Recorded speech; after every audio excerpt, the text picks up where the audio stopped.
Bom dia a todos.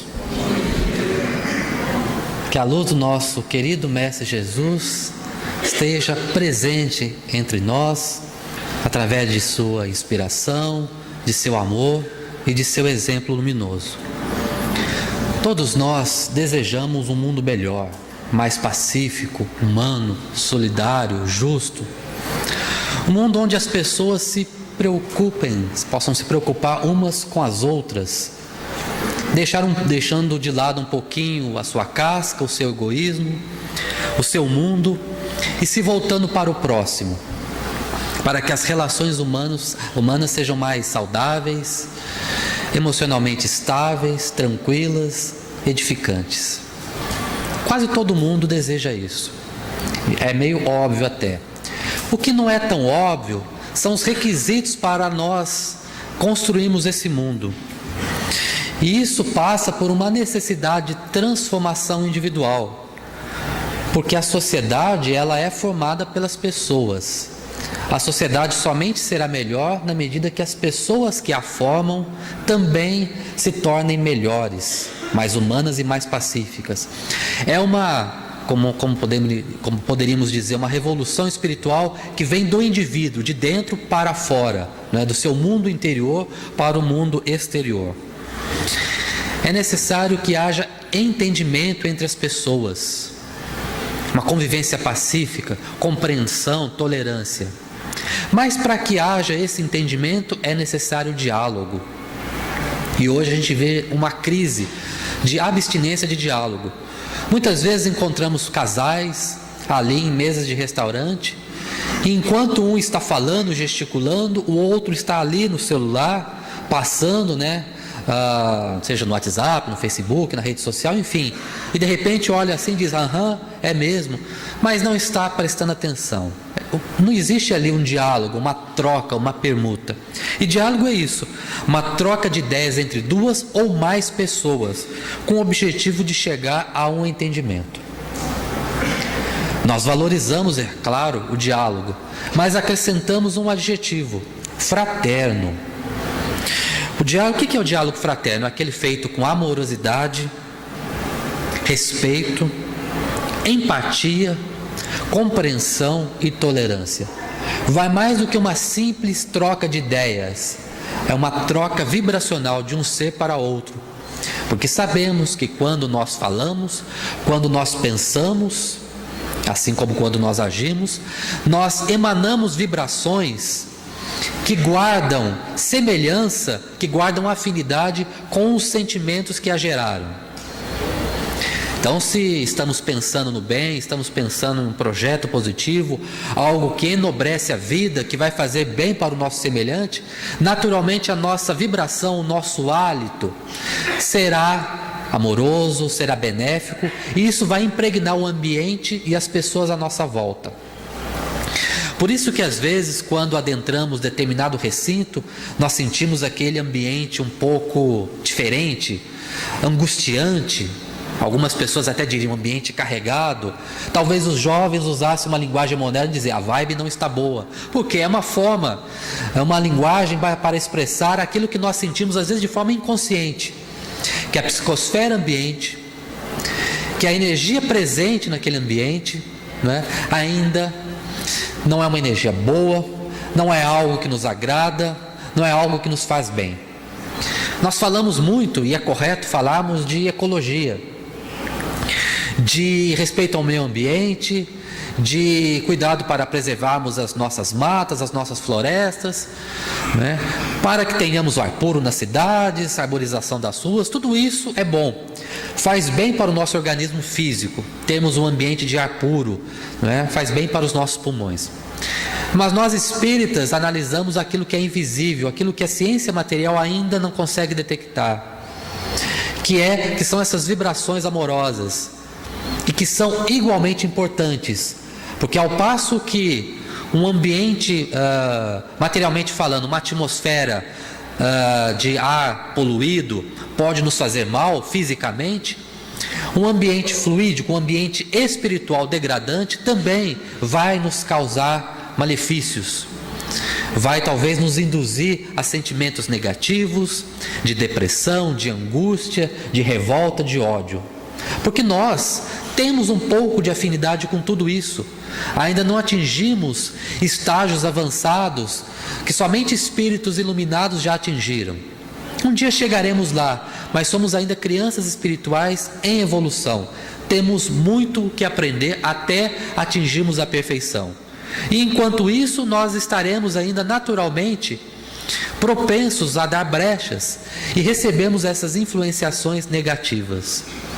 Daí a importância das nossas palavras serem carregadas de vibrações amorosas, porque nós vamos influenciar o nosso semelhante, às vezes sem que ele o perceba.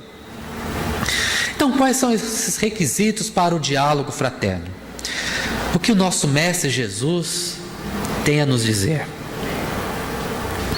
Bom, antes de mais nada, ao falarmos de diálogo, estamos aqui numa conversa entre seres, onde um fala e outro escuta, e esses papéis depois se invertem. Falar é uma necessidade, todos nós temos de expressar o que existe em nós. Mas escutar é uma arte, e para isso é necessário fazer silêncio interior.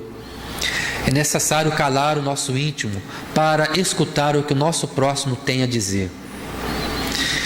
Humberto de Campos, um famoso poeta baiano da época antiga, chegou a dizer em um dos seus poemas, pois mais ou menos assim: pois não deixo vir à boca os tiros dos combates que vão dentro do peito. Era a sua forma poética e bela de dizer que muitas vezes sufocava suas próprias emoções. Não deixava que elas viessem à tona, porque elas poderiam contaminar o ambiente, ser objeto de mal entendimento por outras pessoas. Então às vezes ele se calava. E nós muitas vezes temos necessidade de expressar, mas para compreendermos o que o próximo tem a nos dizer, é necessário também nos calarmos. Haverá um momento certo de falar e também de escutar. Por isso que é necessário nós escutarmos o outro. Regis de Moraes, professor, filósofo, escritor, espírita também, que muito nos brinda com suas palestras edificantes, nos fala da diferença entre ouvir e escutar. Ouvir é a nossa capacidade orgânica, física, que a maioria de nós tem, de compreender e interpretar as vibrações sonoras do nosso ambiente. Então, ouvimos o barulho dos pássaros, do trânsito na cidade, do movimentar das cadeiras. Quando estamos no restaurante, ouvimos o bater dos talheres na prataria, nos pratos. Ouvimos os ruídos, mas escutar é algo diferente. Escutar implica intencionalidade, implica vontade, atenção, motivação. Ouvir pode ser emprestar os ouvidos, mas escutar, segundo Regis de Moraes, é a disposição de absorver a vida do próximo que me procura, e não por mera curiosidade, mas pela boa vontade de acolher o outro e com este viver a graça do diálogo. Mas isso só é possível quando nós escutamos, quando nós silenciamos e olhamos para o nosso próximo, mais do que aquele olhar de aparência, quando procuramos entendê-lo profundamente. Por isso que a pior deficiência não é orgânica, é espiritual, pois uma coisa é não poder escutar, outra é não querê-lo. Podemos até ouvir, mas não estamos prestando atenção. E ao final nós perguntamos, o nosso amigo nos pergunta: o que você acha? E nós respondemos qualquer coisa, porque na verdade não estávamos prestando atenção. Regis de Moraes também fala de um exemplo que ele vivenciou quando ele dava aula numa faculdade nos anos 80. Havia ali um aluno muito interessante, estudioso, porém circunspecto, descendente de japoneses. E por um motivo que Regis de Moraes não detalha, esse aluno acabou se matando. E aí, é claro, houve uma consternação muito grande na sala de aula. Todos os alunos estavam entristecidos, mas Regis de Moraes percebia ali que havia também um certo sentimento de culpa. E ele então procurou conversar com aquelas pessoas, dizendo que era legítimo o luto, a saudade, a tristeza, porque algo trágico havia acontecido, mas que eles não precisavam se ater à culpa. Quando um dos alunos, dos mais inteligentes e sensíveis, comentou: infelizmente o senhor se engana, professor. Este que acaba de tirar a própria vida, nos deu inúmeras dicas de que pretendia fazer isso. E nós não tivemos capacidade de escutá-lo, de entendermos as suas dores, as suas angústias. Não prestamos atenção, estávamos mais voltados com os nossos mundos de festas, típicos da juventude, e não percebemos o drama moral que se desenrolava silencioso ali à nossa volta. Muitas vezes isso acontece conosco. Temos pessoas ali vivendo momentos difíceis, de dores, mas por nossa incapacidade não percebemos. Fica aí a dica para nós tentarmos escutar o nosso semelhante e perceber as suas dificuldades. Dialogar então é preciso, mas sabemos o momento certo de falar, porque escutar não significa ficar apenas em silêncio, prestando atenção. Em determinado momento será necessário que expressemos o que entendemos a respeito daquilo, não na atitude professoral de quem dá conselhos, mas na atitude de quem responde a uma pergunta muda, muitas vezes não formulada, que aquela pessoa nos enviou, mas evitando a crítica, com respeito, com humildade, sem querer diminuir o nosso semelhante, porque a rigor ninguém é melhor do que ninguém, e com vibrações carinhosas, procurando envolver esse nosso amigo ou nosso amigo em uma situação, em uma psicosfera positiva que vai induzi-lo a sentimentos melhores. Dialogar também é um exercício de tolerância, porque nós não somos iguais, ainda bem. Somos iguais perante a lei em relação a direitos e deveres. Somos iguais enquanto filhos de Deus, portanto irmãos que somos. Mas cada um de nós tem uma história diferente. É um mundo à parte, não é? O que nos diferencia uns dos outros, não é? E ainda bem, porque isso nos faz com que aprendamos com essa diversidade, com essa riqueza de experiências. Mais do que respeitar, é necessário então valorizar essas diferenças para aprendermos com ela. E tem um exemplo muito interessante de um músico famoso, um compositor grego. E ele compõe as canções, né? E ele conta com muitos músicos, instrumentistas. E entre os seus músicos há pessoas de diversas localidades do mundo: venezuelanos, paraguaios, armenos, americanos, europeus, japoneses, chineses. E ele diz que todos eles têm ali a sua escola de vida, muitas vezes com uma religião diferente, com uma história filosófica, cultural, de identidade diferente da do outro, mas é esse mix, essa mistura que dá o tempero tão interessante da sua música. Um outro exemplo quem nos traz é o filósofo e escritor católico Huberto Roden, na sua página Harmonia na Diversidade. É uma página belíssima, contida no livro De Alma para Alma. Ele fala que o nosso universo seria muito sem graça se tudo fosse igual. A natureza seria feia se todas as folhas tivessem o mesmo formato, a mesma cor, o mesmo desenho, se todas as árvores tivessem o mesmo tamanho, se todas as pedras preciosas fossem safiras ou rubis ou diamantes e não houvesse essa variação rica entre elas.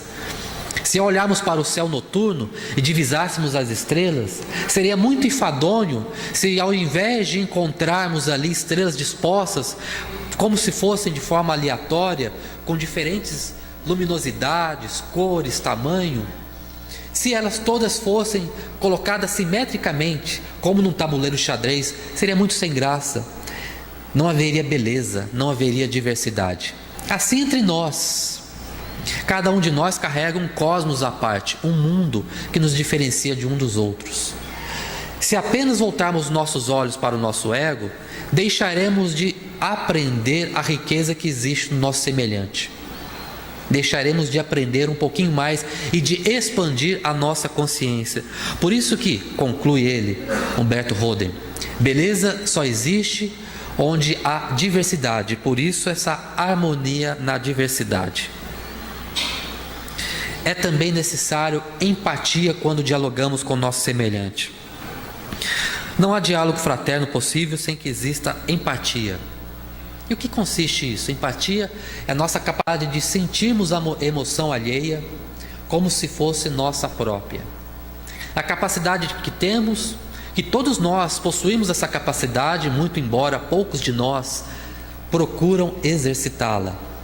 A capacidade de, numa linguagem poética, calçar os sapatos alheios e percorrer emocionalmente o mesmo caminho, adquirindo a compreensão de um percurso que não é seu.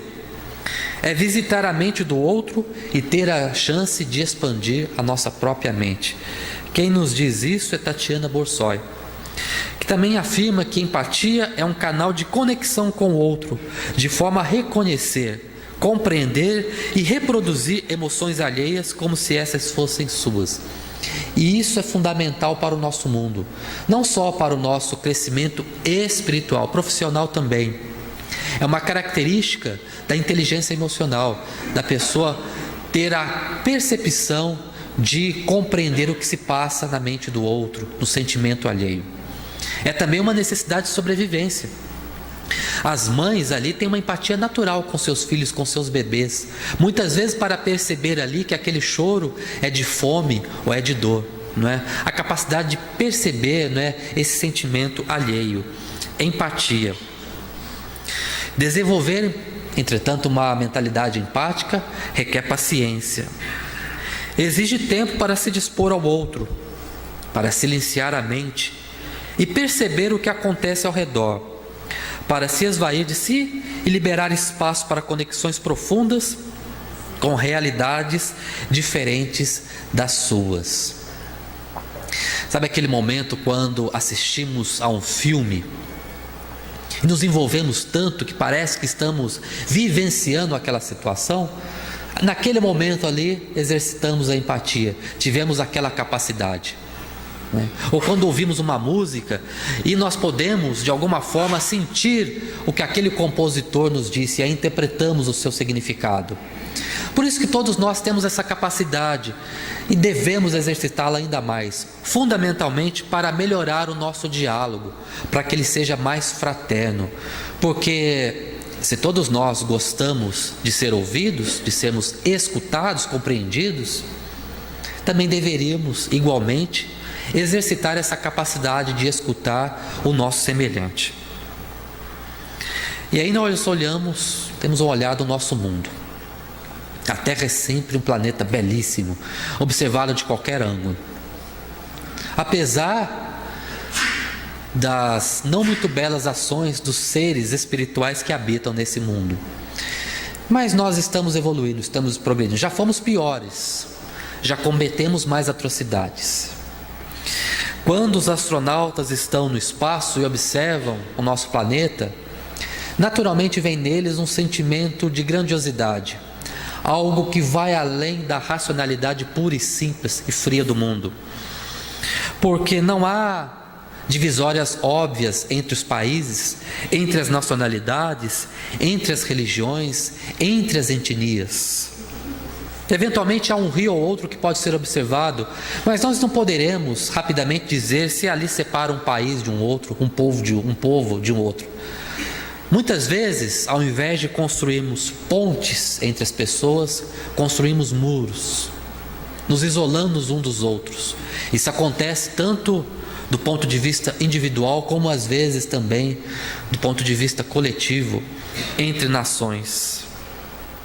É claro que a situação da paz no mundo não vai se resolver de uma hora para outra, porque há muitas pessoas que não querem saber de dialogar, não querem ter um entendimento fraterno, e por mais que nós estejamos abertos a isso, não iremos mudar. Nosso Mestre Jesus esteve aqui há 2000 anos atrás e foi o legítimo representante de como nós devemos nos agir perante o nosso próximo, escutando e compreendendo. Mas ele mesmo não foi compreendido. As próprias pessoas que o haviam recebido, que haviam sido curadas por ele, naquele dia fatídico disseram: solte Barrabás e crucifiquem a Jesus.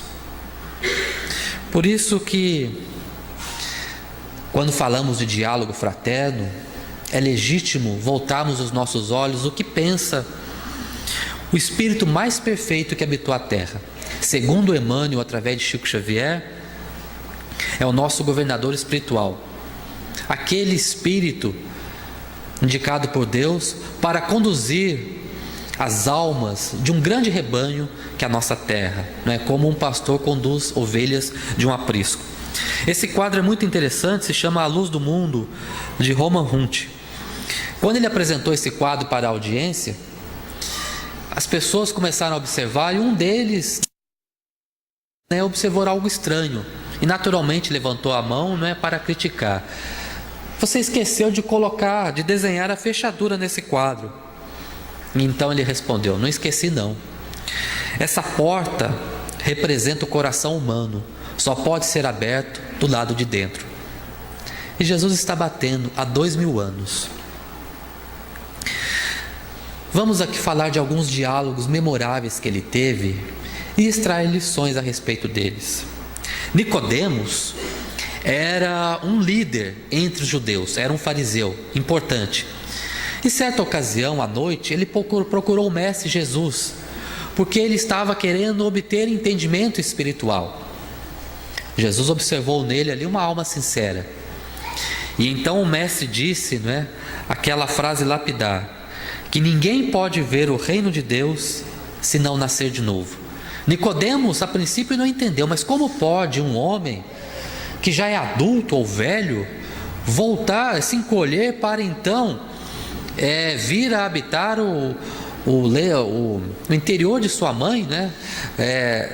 E Jesus disse: ouve o que eu te digo, é necessário para adquirir o reino de Deus que nasça de novo. Obviamente ele estava falando da reencarnação, que é a volta do mesmo Espírito em um corpo físico diferente, com o objetivo de aprendizado e também de expiação de faltas cometidas no passado. Aqui expiação com X, né? Que nada mais do que são as consequências de atos que praticamos nessas ou em outras vidas. Uma vida só de algumas dezenas de anos, quando chegamos lá, não é suficiente para adquirirmos a perfeição. E Jesus mesmo disse: sede perfeitos como perfeito é o vosso Pai Celestial. Mas não apenas perfeito do ponto de vista moral, da amorosidade, perfeito do ponto de vista artístico, científico, intelectual, de sabedoria. É a perfeição plena em todos os pontos que nós podemos imaginar. Como adquirir isso em apenas alguns anos? Assim como não é possível que uma criança, em apenas um dia de sua sala de aula, ela adquira a perfeição. É necessário que ela volte para casa, se prepare, faça a lição de casa, retorne no dia seguinte e ali durante a aula ela terá que responder, fazer as suas provas. Há uma analogia muito natural com a escola da vida, a qual todos nós somos alunos. Reencarnamos muitas vezes com o objetivo de aprendizado e passamos por dificuldades, por obstáculos, desafios, que são as provas, que são necessárias ao nosso amadurecimento espiritual. Assim como aquela prova é necessária ao aluno para que ele demonstre que aprendeu e que assim pode passar de ano e ir para uma série mais avançada. O professor está ali, instruindo, mas naquele momento da prova ele não pode fazer nada, ele não pode responder pelo aluno.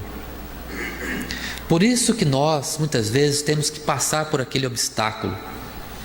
E os nossos amigos espirituais, por mais que nos amem, não podem muitas vezes tirar aquela dor do nosso caminho, porque se eles assim o fizessem, eles retirariam de nós o aprendizado decorrente daquela prova, daquele obstáculo. Uma vez superados aquele desafio, nos sentiremos melhores, mais maduros, mais plenos, espiritualmente mais avançados.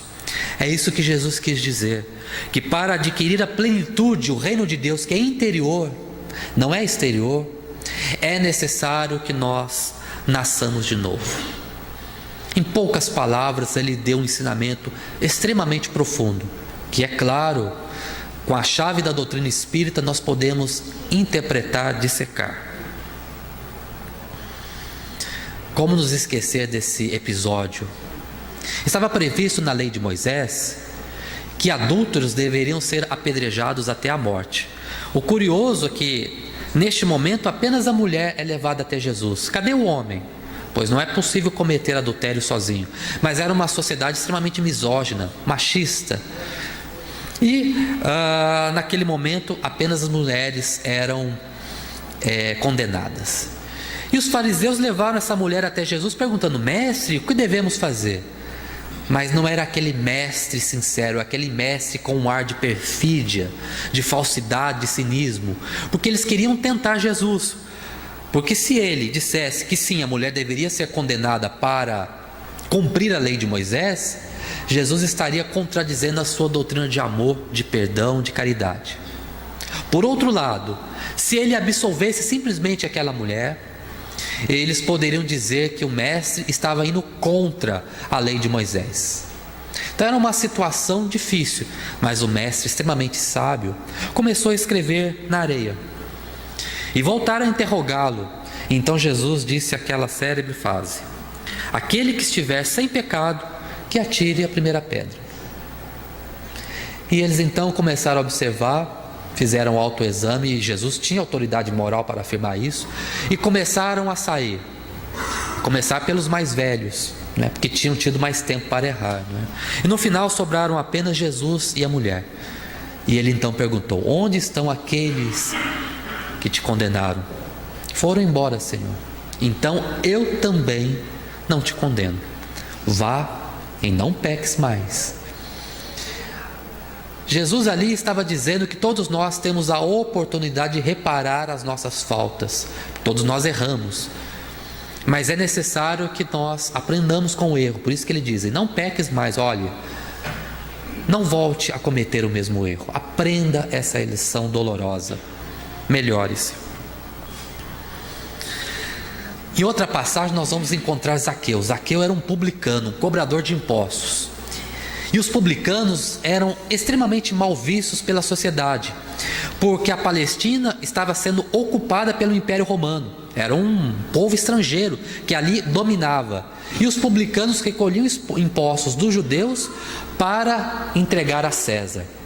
Se nós já não gostamos de pagar impostos para os nossos próprios governantes, imagina quando um povo estrangeiro vem, domina o nosso país e nós temos que pagar impostos para o dominador. E quando nós identificamos entre pessoas de nossa própria cultura, de nossa própria nacionalidade, que se encarregam desse papel de cobrar esses impostos, então a nossa animosidade aumenta ainda mais. Mas Jesus não discriminava a ninguém. E certa vez ele foi encontrar com Zaqueu. Na verdade, ele estava passeando no meio da multidão e Zaqueu, que era baixinho, queria porque queria ver Jesus. Algo nele ali brotava, não é? Por cima, né, dos problemas humanos e dos erros que ele já tinha cometido. Havia essa necessidade espiritual de progredir. E ele então resolveu subir numa árvore, para então poder enxergar o mestre. E com a sua sensibilidade natural, Jesus então percebeu: desce daí, Zaqueu, se apresse, porque é necessário que hoje mesmo eu me hospede em sua casa. Imagino como aquilo deve ter escandalizado aos discípulos próximos a Jesus, né? O mestre vai se hospedar na casa de um publicano. Então, né, Jesus foi com ele, e Zaqueu então, né, inspirado pelas palavras do mestre, falou: Senhor, se eu fiz algo errado, eu vou restituir em quádruplo as pessoas que eu prejudiquei. E hoje mesmo pegarei os meus bens e doarei metade deles para os necessitados. E Jesus então havia dito: pois bem, hoje o reino de Deus habitou a sua casa. Notou que Zaqueu, embora publicano, não é, era uma pessoa de bem e que queria algo melhor para a sua vida. Essa também é outra passagem para quebrar preconceitos. O mestre vivia dando exemplos. Os samaritanos não eram bem vistos pelos judeus, por razões políticas, religiosas. Certa vez, Jesus, saindo da Judéia em direção à Galiléia, resolveu, junto com seus discípulos, passar pela Samaria. Era mais ou menos em torno de meio-dia, a sexta hora, não é como diz ali o Evangelho, porque os judeus contavam o dia de forma diferente de nós. Começava às 6 horas da manhã, portanto, ao meio-dia correspondia à sexta hora. Os discípulos tinham ido à cidade comprar mantimento, e o mestre ali se assentou para descansar. Estava com fome, com sede, cansado. Claro, Jesus, não é, esteve entre nós encarnado, teve um corpo de carne e naturalmente sofria, né, as consequências, né, orgânicas da fome, do cansaço, da dor. E nesse ínterim surgiu uma mulher com um vaso para retirar água daquele poço. E então Jesus lança uma pergunta a ela: dá-me de beber. E a mulher então se escandalizou, porque primeiramente um homem conversando com a mulher sozinhos já era motivo de escândalo, ainda mais um judeu, e naturalmente pela veste de Jesus, pelo seu sotaque, aquela mulher compreendeu rapidamente que se tratava de um judeu, e ela achou estranho que ele viesse conversar com ela.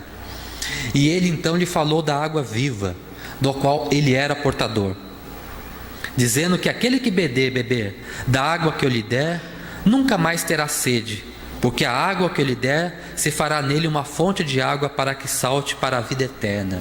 E Jesus aproveitou ali o contexto da mulher que estava sedenta por água física para lhe trazer um ensinamento, que aquela água vai saciar o corpo, mas daqui a pouco a pessoa tornará a ter sede. Mas aquele que possui conhecimento espiritual, essa água viva, jamais terá sede, e será fonte abundante para a vida imortal. Numa outra passagem, quando Jesus estava já pregado na cruz, e ele foi colocado ali para ser morto com 2 malfeitores.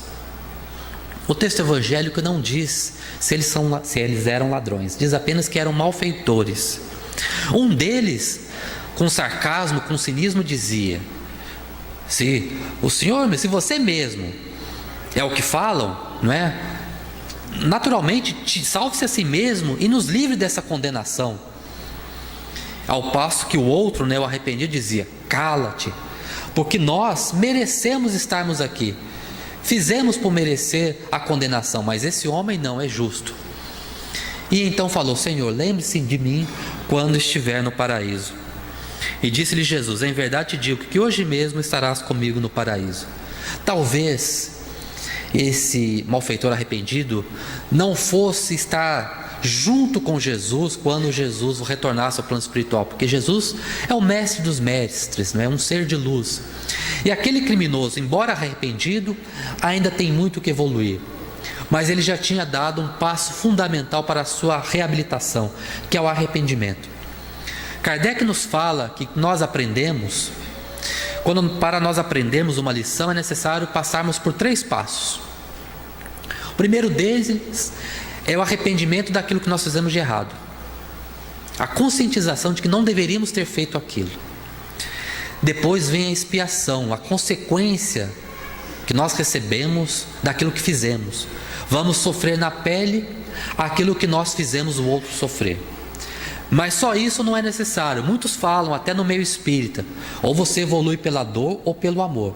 Na verdade, a dor pode despertar, mas a evolução mesmo só vai acontecer pelo amor, quando nós partimos para a reparação, quando nós obramos, porque a fé necessária, porém sem obras, é morta. Por isso que sem a caridade, sem esse amor fluindo de um ser para outro, não existe salvação. Salvação aqui no sentido de evolução, de adquirir a plenitude do ser, de crescimento espiritual. Então esse malfeitor ainda teria muito o que aprender, mas certamente estaria numa situação espiritual bem melhor do que aquele outro que usava de cinismo e sarcasmo em relação a Jesus. E uma das passagens mais belas, e não por acaso eu deixo ela aqui por último, falando de Jesus, a respeito de uma pecadora que procurou o mestre. Em certa ocasião, ele foi ter uma refeição na casa de Simeão, um fariseu, um judeu. E Jesus estava ali na sua casa, reclinado, tendo contato com a refeição, quando adentrou no recinto uma mulher trazendo um vaso de alabastro, contendo ungüentos, que era um líquido aromático, um perfume, podemos assim dizer.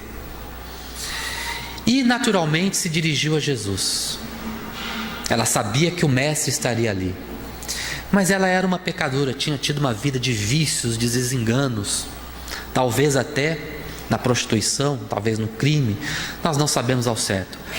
O que sabemos é que o arrependimento sincero estava instalado naquele ser, porque ao ver o mestre ela se emocionou profundamente e com a sua comoção se dirigiu até ele e começou a lavar os seus pés com suas lágrimas, e começou depois com seus próprios cabelos a enxugar o pé de Jesus. Era uma prática entre eles, essa demonstração pública de afeto, de reconhecimento, quando um lavava os pés de outros. Não é por outra razão que o mestre nos dá aquela lição de humildade, na passagem do lava-pés após a ceia pascual, um dia antes de ele vir a sofrer a condenação e ser crucificado. E então aquela mulher estava ali, lavando os pés de Jesus, derramando perfume sobre eles. E aquele fariseu então pensava consigo mesmo: se ele é mesmo mestre em Israel, ele saberia quem é essa mulher, não permitiria tal coisa. Então Jesus aproveita o momento para trazer uma lição imortal, dizendo assim: imagine que um senhor tem 2 devedores. Um deles lhe deve 500 dinheiros e outro 50. Mas esse senhor resolve perdoar a ambos a dívida, de forma que eles não mais precisarão pagar ao senhor. Quem deles se tornará mais gratos ao senhor? Então o fariseu responde: naturalmente, aquele que tinha a maior dívida. Assim aconteceu com essa mulher.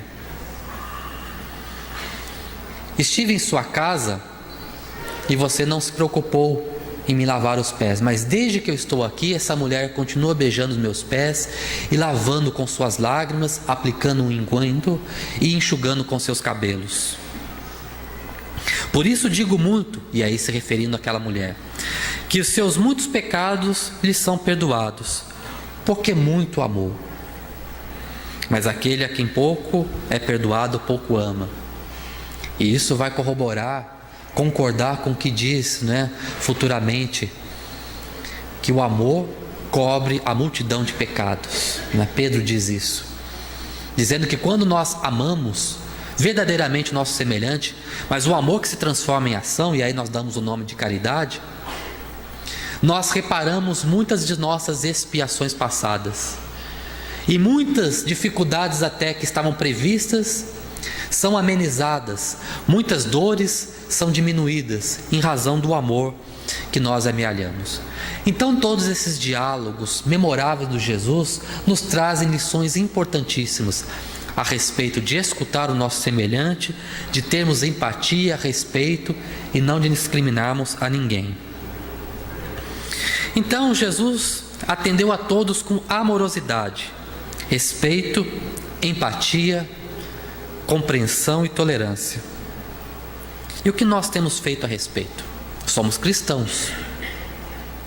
Seguimos a Jesus, não importa aqui a denominação religiosa. Em geral, no nosso país, talvez 90% das pessoas têm em Jesus o seu líder espiritual máximo. Se somos cristãos, temos que entender um pouquinho do que Ele nos ensinou e tentarmos colocar em prática.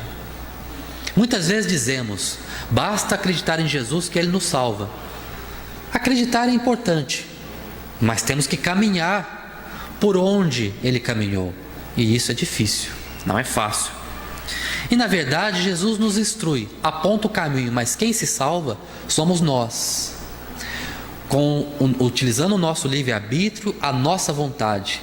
Nós é que temos que percorrer o caminho, ninguém pode percorrer por nós, porque se assim acontecesse, nós ao final não seríamos pessoas melhores, seríamos quais robôs, marionetes, né, conduzidos por uma força exterior.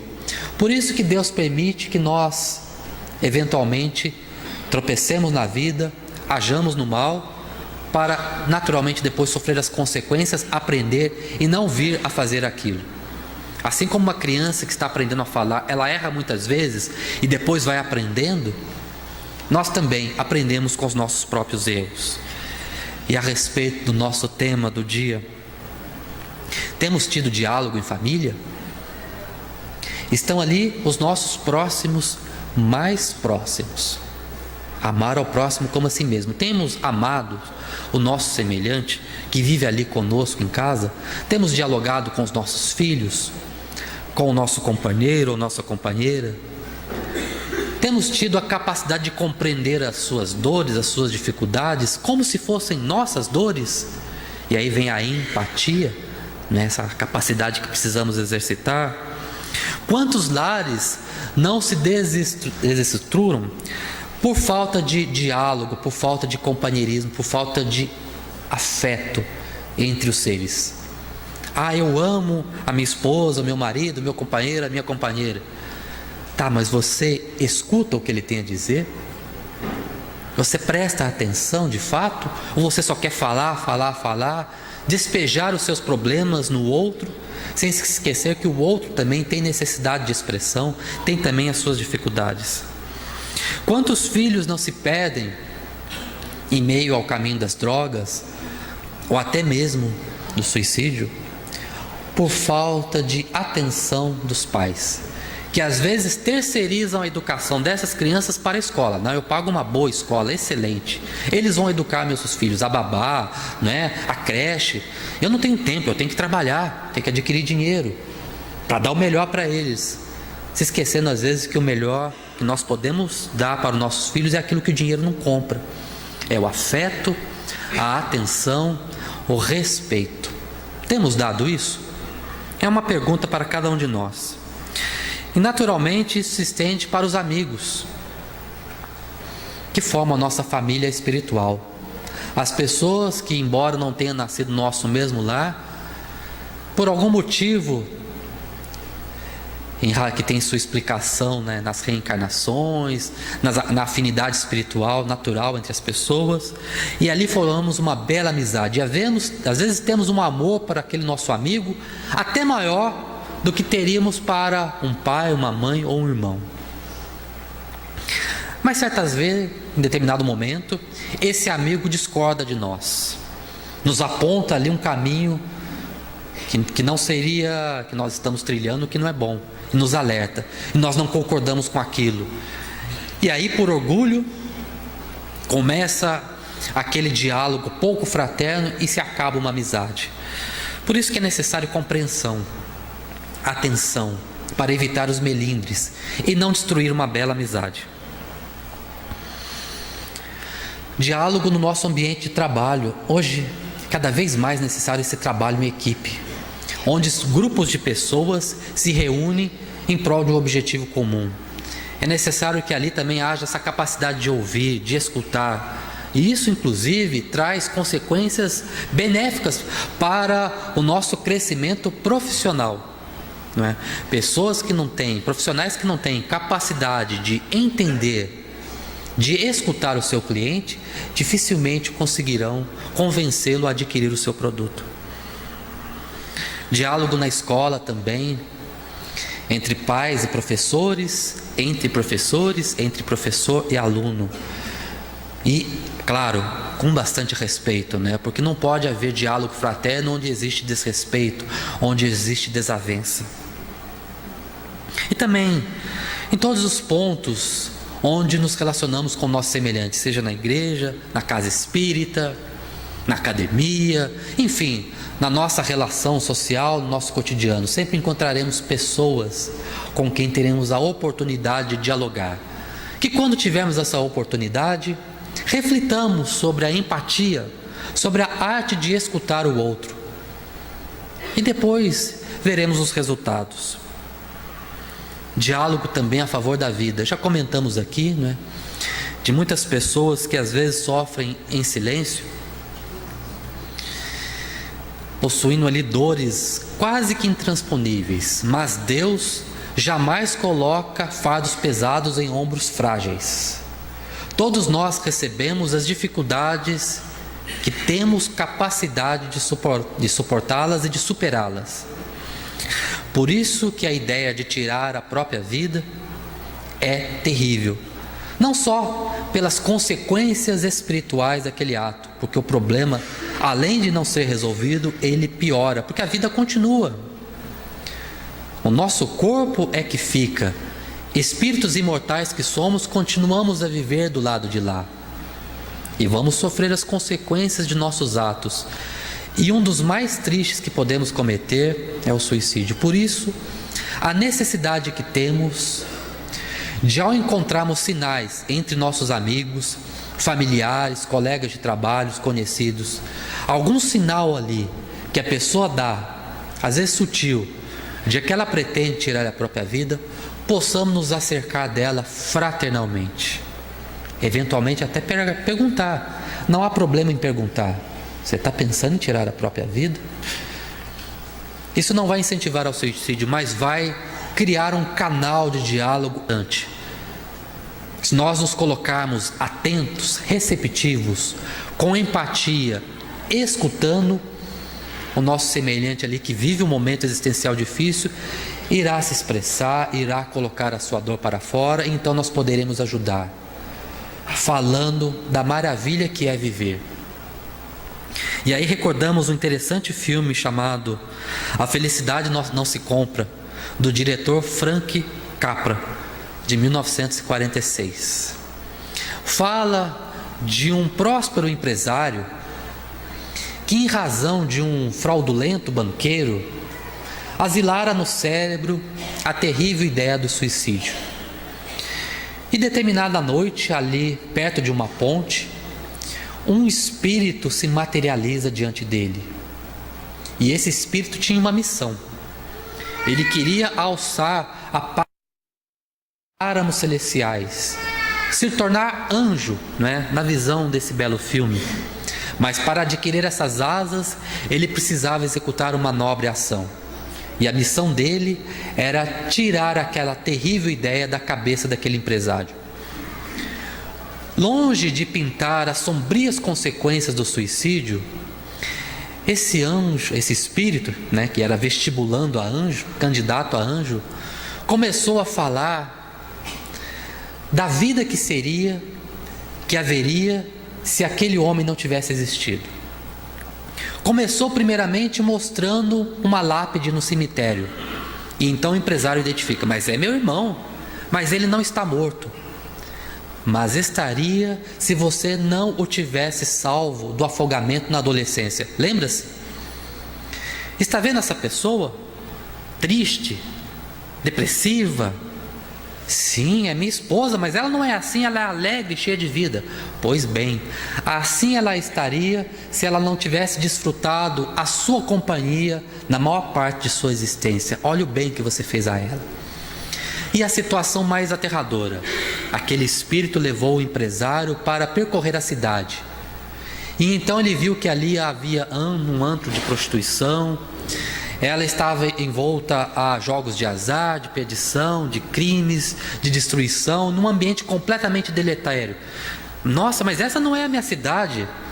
Não seria se você, com seus empreendimentos imobiliários, com a sua atuação de bom administrador, não houvesse cuidado para que muitas pessoas tivessem o seu lar. Com o seu empreendimento, com a sua nobreza de caráter, você mudou essa cidade.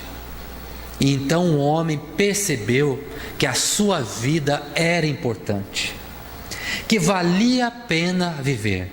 Os problemas, eles existem, mas serão superados. Darei um jeito.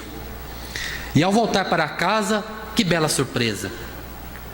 Ele encontrou ali amigos reunidos, em frente a uma ceia de Natal, e juntos, organizados, tinham feito uma vaquinha.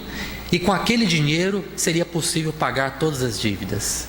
E ao então soar aquelas badaladas da meia-noite, ele se lembrou daquela lenda que dizia que quando soassem as badaladas de meia-noite, na noite de Natal, né, um anjo ganhava as asas. E ele tinha certeza que aquele espírito então poderia então, né, adquirir a angelitude. E há algumas palavras que nós podemos utilizar para adoçar a nossa vida, a vida do semelhante. Bom dia, boa tarde, boa noite. A quem não conhecemos, o cobrador do ônibus, o motorista, o porteiro do nosso prédio, o motorista de táxi, alguém que nos serve ali no restaurante, alguém que por algum momento se esbarrou conosco e ali houve uma interação. Possamos então dar bom dia, dizer obrigado, ser grato em relação às pessoas, em relação à vida. Por favor, palavrinhas mágicas, mas que traduzem gentileza, traduzem amabilidade. Desculpe quando nós cometemos um erro. Todos nós, né, cometemos erros, enganos. Ter a capacidade de reconhecer as próprias falhas, ir ao nosso próximo e pedir perdão. Com licença. Então são palavrinhas que nós, se utilizarmos cada vez mais, tornaremos a nossa vida mais agradável. E melhorar a nossa relação com o semelhante. Aqui eu coloquei a foto de uma ponte, porque o próximo é a nossa ponte para Deus. Não há como nós evoluirmos sem o nosso semelhante. E o diálogo fraterno constrói essa ponte. Coloca os seus alicerces, sedimenta, não é, as suas estruturas. Não nos realizaremos plenamente como filhos de Deus sem nos relacionarmos bem com os nossos irmãos. O emerita do deserto, eventualmente, ele poderá ali naquele momento recarregar suas baterias, adquirir uma inspiração, mas se ele não ter contato com o seu semelhante, ele não crescerá espiritualmente. E é nesse relacionamento, o diálogo é fundamental. Mas ele precisa ser fraterno. Não basta apenas conversarmos. É necessário que tenhamos vibrações amorosas, carinhosas em relação ao nosso semelhante.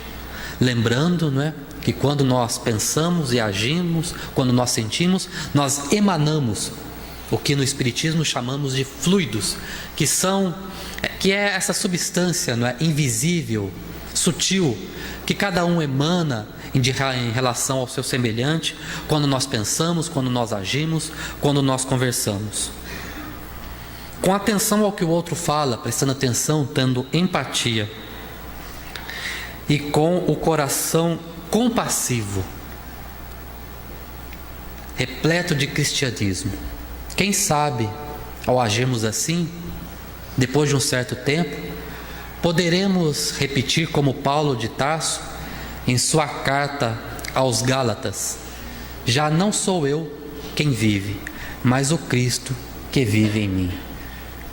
Que o Cristo divino possa vivenciar o coração de cada um de nós, hoje e sempre. Obrigado.